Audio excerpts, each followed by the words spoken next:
Hello everyone, welcome back to my channel. कैसे हैं आप सभी लोग। आशा करती हूँ आप सभी लोग ठीक होंगे, स्वस्थ होंगे, मस्त होंगे। जैसा कि अभी तक हमने बीएड प्रथम वर्ष के जो हमारा पहला बुक था उसका पहला चैप्टर कंप्लीट कर लिया है। तो आज हम लोग पढ़ेंगे दूसरा चैप्टर जो कि है हमारा आदर्शवाद। तो ये थोड़ा बड़ा चैप्टर है तो इसको हम लोग दो पार्ट में कवर करेंगे। पहला पार्ट आज हम लोग देखेंगे जिसमें आदर्शवाद क्या है, आदर्शवाद के अनुसार शिक्षण विधियाँ कैसी होनी चाहिए, आदर्शवाद के अनुसार शिक्षा के उद्देश्य कौन कौन से हैं, ये सब हम देखेंगे। और जो नेक्स्ट पार्ट होगा उसमें हम लोग पूरा कवर करेंगे इस चैप्टर को। अब हम लोग देखते हैं कि आदर्शवाद क्या है और हमें इसमें पढ़ना क्या है। शिक्षा के विभिन्न विचारधाराओं में आदर्शवाद एक प्रमुख एवं प्राचीनतम विचारधारा है। विचारों की प्रक्रिया के सहारे जीवन लक्ष्य की प्राप्ति को प्रमुखता देने के कारण दर्शन के क्षेत्र में आदर्शवाद का विकास हुआ। आदर्शवाद संपूर्ण ब्रह्मांड की बुनियाद में विचारों का अस्तित्व मानता है और कहता है कि संपूर्ण सृष्टि विचारों का प्रतिफल है। आदर्शवाद ने मन को सत्ता के रूप में स्वीकार करते हुए प्रमुख माना है। इसके अनुसार मन पदार्थ से उत्तम है और जगत को मन के द्वारा ही जाना जा सकता है। अब हम लोगों ने जो नोट्स बनाया उसे देखते हैं कि उसके अनुसार जो दार्शनिक हैं उनके अनुसार आदर्शवाद की क्या परिभाषाएं हैं। तो हम लोग देखते हैं।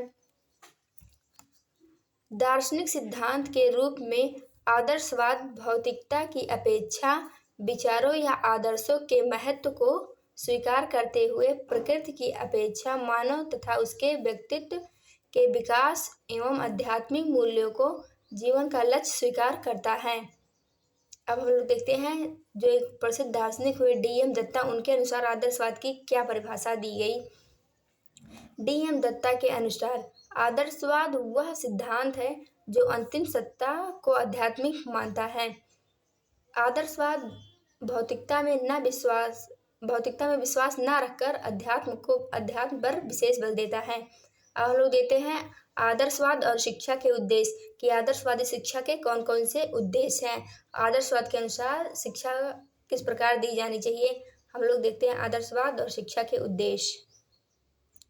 अगर आप लोग लिखना चाहें तो लिख सकते हैं आदर्शवादी शिक्षा के उद्देश्य।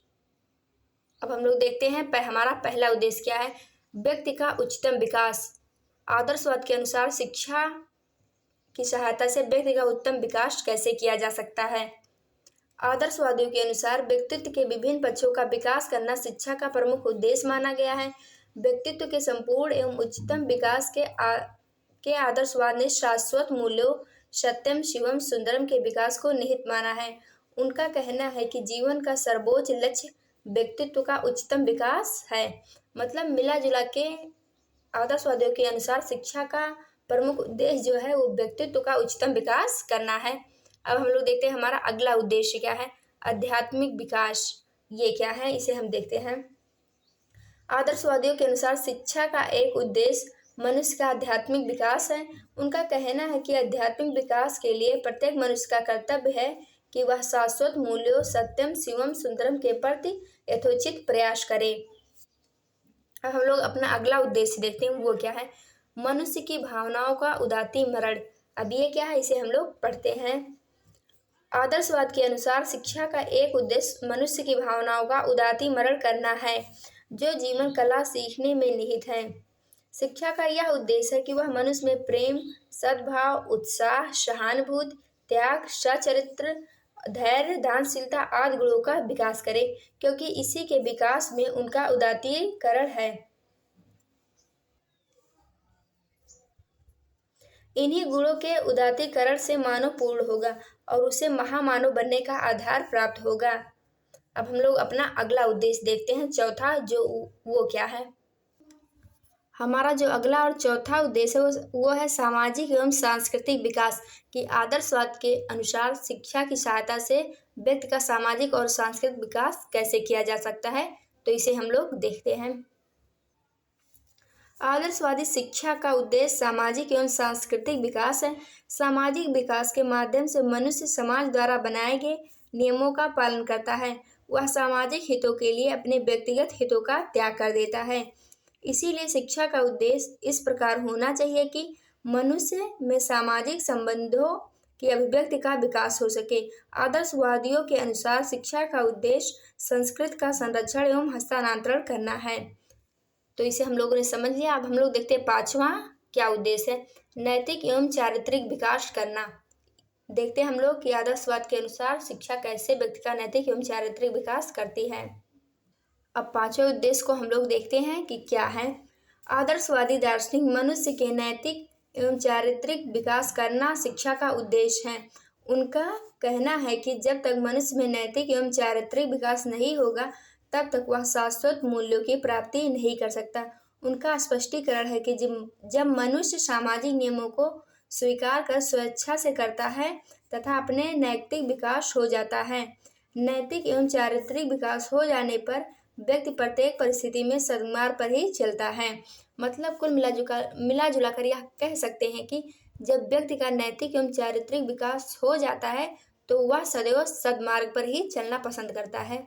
अब हम लोग अपना आखिरी और अगला उद्देश्य देखते हैं कौन सा है, बुद्धि एवं विवेक शक्ति का विकास करना। अगर आप लोग चाहें तो उद्देश्य को लिख सकते हैं। हम लोग देखते हैं ये क्या है। आदर्शवाद के अनुसार शिक्षा का एक उद्देश्य मनुष्य के बुद्धि और विवेक उसके सभी आदर्शों तथा आध्यात्मिक चेतनाओं का आधार होता है। उनके बिना बुद्धि का ज्ञान नहीं हो सकता और बिना ज्ञान के विवेक नहीं हो सकता। एक प्रसिद्ध दार्शनिक हुए जिन्होंने लिखा है कि कांट मतलब कांट के अनुसार हम लोग देखते हैं क्या है। कांट सबसे अधिक बल मनुष्य के बौद्धिक स्तर पर देते हुए कहते हैं कि शिक्षा का प्रमुख लक्ष्य बालक का विकास होना चाहिए, तभी यह अपनी बौद्धिक क्षमता व विवेकशीलता के द्वारा इन नियमों व सिद्धांतों का ज्ञान प्राप्त कर सकता है।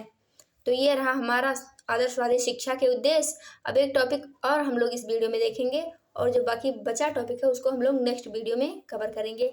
तो हम लोग देखते हैं आदर्शवाद और शिक्षण विधि, मतलब आदर्शवाद के अनुसार शिक्षण विधियाँ कैसी थी। तो हम लोग देखते हैं इसमें जो हमारी पहली विधि है वो है प्रश्नोत्तर विधि। ये क्या है इसको हम लोग देखते हैं। तो प्रश्नोत्तर विधि को हम लोग देखते हैं। इस विधि का प्रयोग सुकरात ने किया। सुकरात इस विधि के द्वारा उस समय के युवकों को शिक्षा दिया करते थे। वह किसी स्थान पर युवकों को एकत्रित करके उनके सामने प्रश्न प्रस्तुत करते थे। युवक उन प्रश्नों पर विचार कर उत्तर देते थे, तब वे उन प्रश्नों के संदर्भ में अपना मत स्पष्ट करते थे। सुकरात अपनी इस विधि में विद्यार्थियों के तथ्यों का विस्तार, उनकी आलोचना एवं अपने सिद्धांतों का पालन करते थे। इस विधि को वाद विवाद विधि भी कहा जाता है। मतलब जो प्रश्नोत्तर विधि थी एक प्रकार से उसको सुकरात ने दिया। इसको हम लोग वाद विवाद विधि भी कहते हैं। इसमें वे अपने जो शिष्य और उनके अनुयायी थे उनसे वो प्रश्न करते थे, फिर वो लोग उत्तर देते थे, फिर ये उसकी व्याख्या करते थे। अब हम लोग देखते हैं जो हमारी अगली शिक्षण विधि थी आदर्शवाद में वो क्या है, संवाद विधि। अब हम लोग देखते हैं संवाद विधि क्या है और इसके जनक कौन है। तो जो हमारी संवाद विधि है वो जो सुकरात के शिष्य थे उन्होंने ही दिया, प्लेटो ने प्रश्नोत्तर विधि के आधार पर संवाद विधि का विकास किया। प्लेटो ने अपनी अधिकतर रचनाएं संवादों के रूप में लिखी है जो विश्व विख्यात हैं। अब हम लोग अपना अगला विधि देखते हैं जो कि है व्याख्यान विधि। अब ये क्या है इसको देखते हैं। व्याख्यान विधि, इस विधि के द्वारा अध्यापक बालक में कलात्मक रचनाएं एवं सौंदर्यभूति की भावना जागृत कर सकता है। आदर्शवादियों का ऐसा विचार है कि इस विधि के द्वारा बालक को वस्तुनिष्ठ ज्ञान दिया जा सकता है। यह विधि केवल उच्च कक्षाओं में अनुकूल है। वर्तमान समय में इस विधि का प्रयोग उच्च कक्षाओं में किया जा रहा है। अब हम लोग देखते हैं अपनी अगली विधि जो है आगमन एवं निगमन विधि। इसको हम लोग देखते हैं, इसके जनक कौन है। तो जैसा कि हम लोगों ने अभी तक जाना कि जो प्रश्नोत्तर विधि है वो सुकरात की है और जो संवाद विधि है वो प्लेटो की है, और जो ये आखिरी जो अगली विधि है आगमन एवं निगमन विधि वो जो प्लेटो के शिष्य थे अरस्तु उन्होंने दी आगमन एवं निगमन विधि। तो हम लोग देखते हैं आगमन एवं निगमन विधि क्या है। इस विधि का प्रयोग प्लेटो के शिष्य अरस्तु ने किया था। इसका प्रयोग गणित, खगोल, ज्यामिति आदि के पढ़ाने में किया जाता था। आगमन विधि से विशिष्ट से सामान्य की ओर और निगमन विधि में सामान्य से विशिष्ट की ओर चला जाता है। पहले वह उदाहरण प्रस्तुत करते हैं, फिर सामान्यीकरण करके प्राप्त सिद्धांत का प्रयोग करते हैं। वैज्ञानिक तथ्यों में इस विधि द्वारा अच्छे ढंग से प्रस्तुत किया जाता है। आज भी यह विधि प्रचलन में है। अब हम लोग देखते हैं जो हमारी अगली विधि है वो क्या है, निर्देशन विधि। इस विधि को हर्बर्ट ने अपनाया था। वह शिक्षा का प्रारंभ ही निर्देशन के द्वारा मानता है। इस विधि में बालक के ऊपर कोई चीज थोपी नहीं जाती है, बल्कि उसे प्रोत्साहित किया जाता है। इससे बालक में सोचने व समझने की क्षमता का विकास होता है। ये रही हमारी निर्देशन विधि। अब हम लोग जो आज की वीडियो का आखिरी टॉपिक है उसको देखते हैं, मतलब इसी का शिक्षण विधि का जो अगला विधि है वो प्रोजेक्ट विधि। इसको हम लोग देखते हैं। और जो हमारा बचा कुचा सिलेबस है जो हमारा सेकंड चैप्टर का बचा हुआ टॉपिक है उसको हम लोग नेक्स्ट वीडियो में देखेंगे।